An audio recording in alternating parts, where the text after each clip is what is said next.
Okay. We might be okay.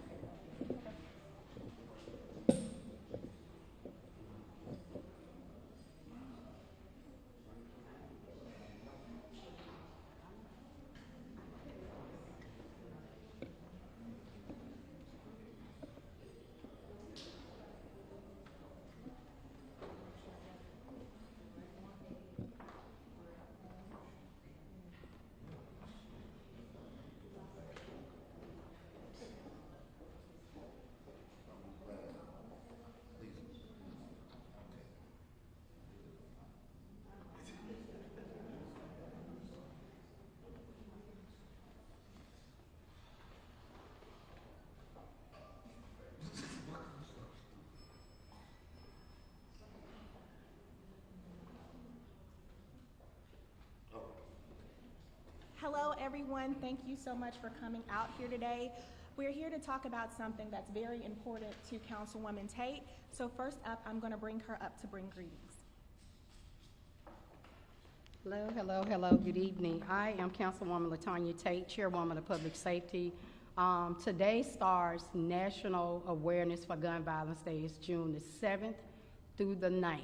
As you all know, gun violence is an epidemic across the United States. I'm here joined by the Offender Alumni Association, who heads up the HVIP program, the Hospital-Based Violence Link program. I'm joined by Dr. Hicks, the health officer for the Jefferson County Health Department, and Dr. Nadia Richardson, the who runs the Black Women's Mental Health Institute.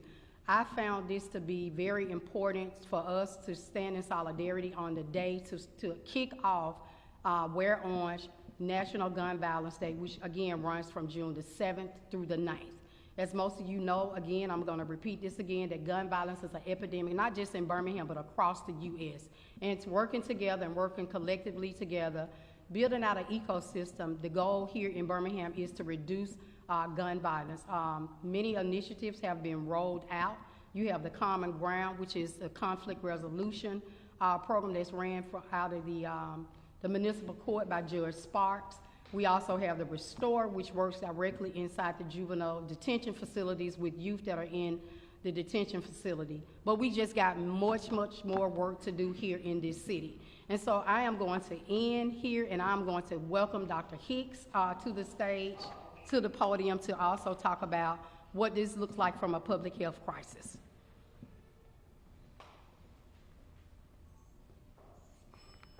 Yeah. Good afternoon. My name is Dr. David Hicks. I serve as health officer for Jefferson County. And as health officer, I want to emphasize the critical importance of a unified effort of combating gun violence. The safety and well-being of all of Jefferson County residents is our top priority. Last month, the Jefferson County Board of Health passed a resolution declaring that gun violence is a public health problem. Gun violence is not just a law enforcement issue,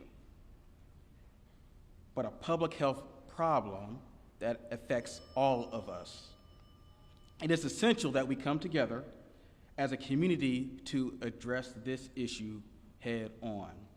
We need concrete solutions that include preventive measures, education, and stricter regulations. We must also focus on providing mental health support and resources for those affected by gun violence.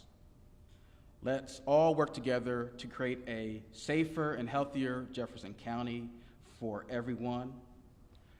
Our unity is our strength, and together we can make a difference. Remember, every step we take towards combating gun violence is a step towards ensuring the safety and well-being of our community. Thank you. I'm also going to invite Dr. Nadia Richardson, who is the founder and the CEO of the Black Women's Mental Health Institute, to talk about how gun violence affects mental health.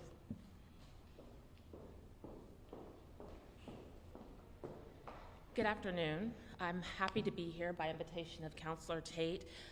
It goes without saying that Birmingham has a strong history of gun violence, but I'm glad to see that there are multiple entities here today to talk about how we combat that. Violence impacts the mental health of communities, individuals, and families. Communities that are impacted by gun violence experience high rates of anxiety, depression, and PTSD-like symptoms. We're very excited to be partnering with Counselor Tate to provide free counseling to the residents of District 9. This counseling is available to everyone, regardless of race or gender. You can reach out to our website to sign up for free counseling. We're also excited to have Counselor Tate to be a panelist in our upcoming conference, the Mental Health Equity and Liberation Summit.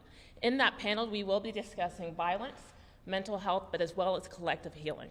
Thank you, Tate, for inviting us to be a part of this and being an ongoing partner.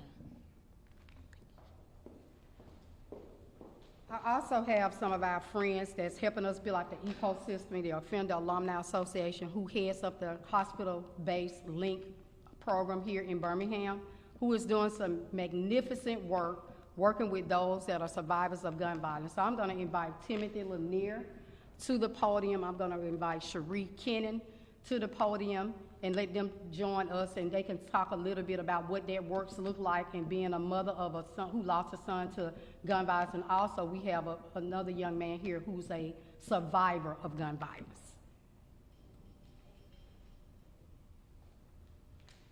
Good evening, everyone. My name is Cherie Kennan. I'm the founder of the What About Us organization, and today plays a special part in my heart. My son was killed in 2021. In the year of 2021, that was 216 homicides in the city of Birmingham, Alabama. I stepped out on faith and started this organization called What About Us. It's for a group of mothers who have lost kids to gun violence. We have a support system. We do brief counseling, and we also do community activities with Birmingham Police Department, with the city of Birmingham, and also with the Offender Alumni Association. It's dear to my heart because it's so many kids being killed in these streets. It's so many families having to pick out a casket and making funeral arrangements. And it's very dear because it's so many. People really don't understand how the fear and having to deal with the consequences after the child is gone. Not knowing what the next day going to bring, how you're going to be able to get up and move forward and continue to take care of the rest of your family is very traumatizing. And the trauma that be put on the families that's going through it, people don't know about the struggles every day. We have to make ourselves get up to move. We have to make ourselves to get up to realize that our child will never come back. They will never walk back through that door. And by us having this group, it gives us support that gives us an understanding that we're not going through this alone. We try to come up with plans and ideas to encourage our youth and to put down the guns. But each and every day, as y'all can see on the news, it's always another body, another child getting killed in our streets. We have to start with the family, the dynamics, and bring it to a national face front to that. We have to use our voices in order to stop our youth, to encourage them that there's a better way than pulling a gun and taking someone else's life. Thank you.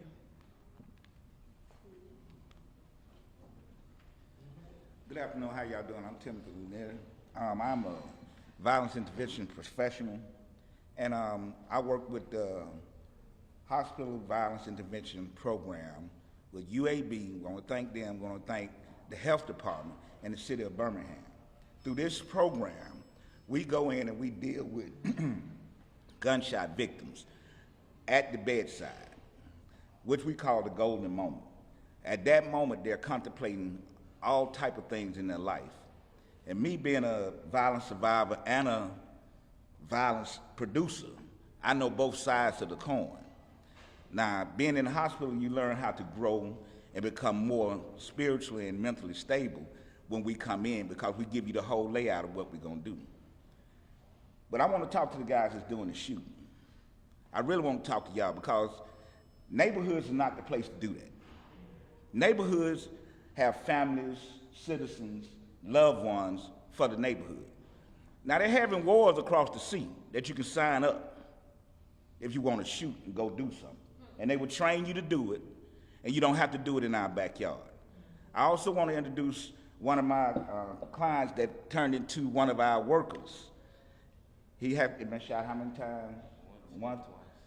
And he went from the bedside to working with the guys that get shot. And those lived experiences help them relate to what we're saying and where we can help them go to in their future. All right? Cardell? Good evening. My name is Cardell Jones. I was once a victim of gun violence. It was a traumatizing experience, and just not knowing of where I'm going to go next or how I'm going to get through this in life. It was an amazing experience to have someone come in that's been through the same traumatizing moment that can help me get through my traumatizing experience. So for me to actually be able to do this work now and actually help others and show that you're not alone and get through this with a team of people that we can feel like a family, it's an amazing and tremendous experience that you can ever have. So I just want to thank God for even giving me the experience to even doing his work for him and actually getting me through my traumatizing experience myself. And I'd like to thank you as well, Councilwoman, for the invitation. And I'm blessed to be here. Thank you all. You've heard from victims, you've heard from survivors, you've heard from Dr. Hicks, you've heard from Dr. Nadia Richardson, but I just want to encourage the citizens of Birmingham, in order to eradicate gun violence, we all have to play a part. We all have to come together and work collectively, because police officers are first responders. Community members are going to have to step up. You're going to have to say something. You see something, say something. But also know that it is not, we did not get here overnight, and we're not gonna get out of this overnight. We are working hard to eradicate violence in the city of Birmingham. I want to thank Mayor Woodfin and his team for working very closely with myself and all of these partners that you see behind me to eradicate gun violence. So I want to encourage Birmingham this weekend and beyond this weekend, put the guns down, start loving on one another, and spread peace across Birmingham, Alabama. Thank you.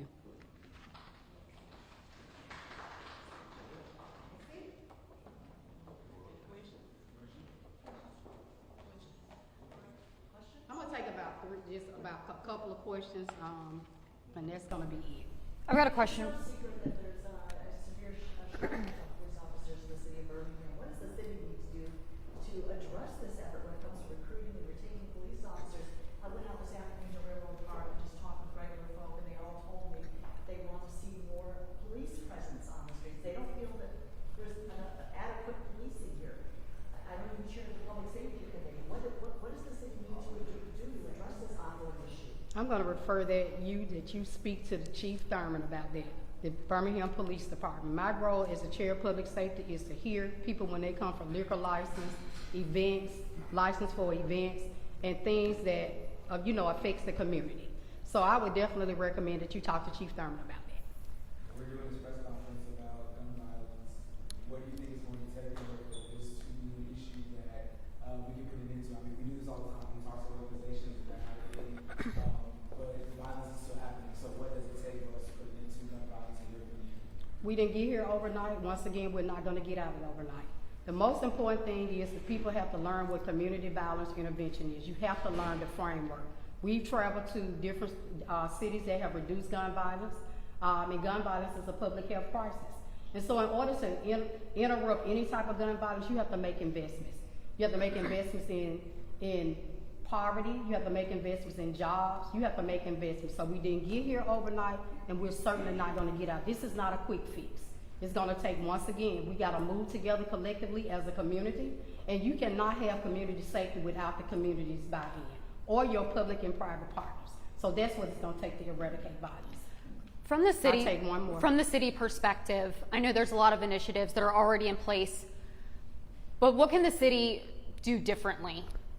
Once again, we're doing what we need to be doing by introducing these initiatives. The community has to play a major role when it comes to reducing violence. Solving violence is not a government problem. It's a community issue. Police officers are first responders. Community members are well aware of things that are transpiring in community. When you look at people like Timothy Lanier and all the people that you have behind me, these are what we call credible messengers, people that can get in the streets. CVI work, community violence work, is now becoming what they call a profession across the country. When you look at places like New York, when you look at places like Newark, who's reducing their violence, when you look at places like Baltimore, who's reducing violence, That work came out, and the reduction came investing into what we call community-based organization. CBOs, people who have stake in community, people who can get in the streets and work with the young people, and the people that are committing, crimes, working with high-risk individuals. That's how you're going to reduce violence. Again, people, we did not get here overnight, and we are not going to get out of this overnight. Thank you.